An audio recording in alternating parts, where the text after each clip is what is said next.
यह तो हम सब जानते हैं कि परमेश्वर सृष्टि का मालिक है, सर्वशक्तिमान परमेश्वर है। इसीलिए परमेश्वर की इच्छाओं में दुनिया का कल्याण छिपा हुआ है और परमेश्वर की इच्छाओं को जानने के लिए परमेश्वर हमें खुद प्रकाश या संकेत करते हैं। यह तो हम बाइबल वचनों के माध्यम से जान सकते हैं। आज हम इस वीडियो के माध्यम से जानेंगे और आशा करता हूँ कि आप लोग परमेश्वर की इच्छाओं को जानेंगे और परमेश्वर आप सबों को आशीष प्रदान करेंगे। हमारा भी एक परिवार होता है। हम भी चाहते हैं कि हमारे पास धन दौलत हो, गाड़ी बंगला हो। हम भी चाहते हैं कि संसार की सभी खुशियाँ हमें मिले और हमारे माता पिता हम बच्चों से यही चाहेंगे कि हम पढ़ लिख कर अच्छे इंसान बने, अच्छा काम करें। ना कि कोई माता पिता अपने बच्चों को गुंडा बदमाश बनते हुए देखना चाहेंगे। तो हमारे महान परमेश्वर परमपिता परमेश्वर जो हम सबों का सृष्टि करता है, क्या हम सबों को गुंडा बदमाश आवारा और पापी बनते देखना चाहेंगे? कभी नहीं।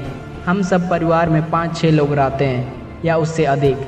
हमारी इच्छा सिर्फ यह होगा कि हम अच्छी तरह से जीवन व्यतीत करें और हमारे परमेश्वर का तो एक परिवार नहीं बल्कि सारी सृष्टि परमेश्वर का परिवार है। तो परमेश्वर मुझसे, आप सबों से, पूरी दुनिया के लोगों से बस यही चाहेगा कि हम सब पाप ना करें, पवित्र जीवन जिए और अच्छे इंसान बने।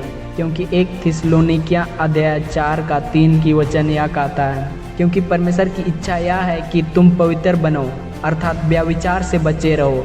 परमेश्वर चाहते हैं कि हम लोग पाप को छोड़कर पवित्र जीवन जिए, क्योंकि लय व्यवस्था अध्याय 20 का 7 की वचन में लिखा है, इसलिए तुम अपने आप को पवित्र करो और पवित्र बने रहो, क्योंकि मैं तुम्हारा परमेश्वर यहोवा हूँ।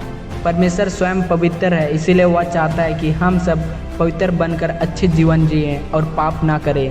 हमारे कर्म पाप और पुण्य का पहचान है। पाप एक ईश्वर और हम मनुष्यों के बीच की दीवार है। पाप अच्छाई का दुश्मन और बुराई की दोस्त है। परमेश्वर की आज्ञाओं को ना मानना ये पाप है। भाई भाई में झगड़ा, किसी को गाली देना, लड़ाई झगड़ा, चोरी करना इत्यादि पाप है। पाप हम सबों को ईश्वर से अलग कर सकती है। परमेश्वर कभी नहीं चाहते हैं कि कोई भी मनुष्य व्यभिचार करे और किसी भी प्रकार का पाप करे और सत्य के मार्ग से दूर चले जाए, क्योंकि लिखा है कि पवित्र बनो क्योंकि मैं पवित्र हूँ।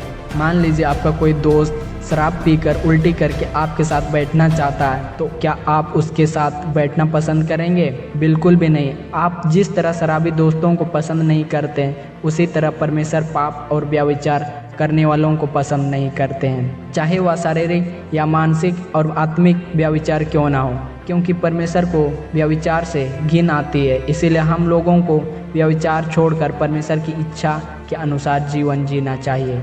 1 तीमुथियुस अध्याय 2 का 4 की वचन में लिखा है, वह यह चाहता है कि हम सब मनुष्यों का उद्धार हो और वे सत्य को भाली भांति पहचान ले। इस वचन से हमें यह पता चलता है कि परमेश्वर की इच्छा के अनुसार हम लोगों को जीने की आवश्यकता है, अर्थात सत्य जो स्वयं परमेश्वर है उसकी आज्ञा और नियम मानकर चलना चाहिए। इसका मतलब है कि हम लोगों को पाप नहीं करना चाहिए।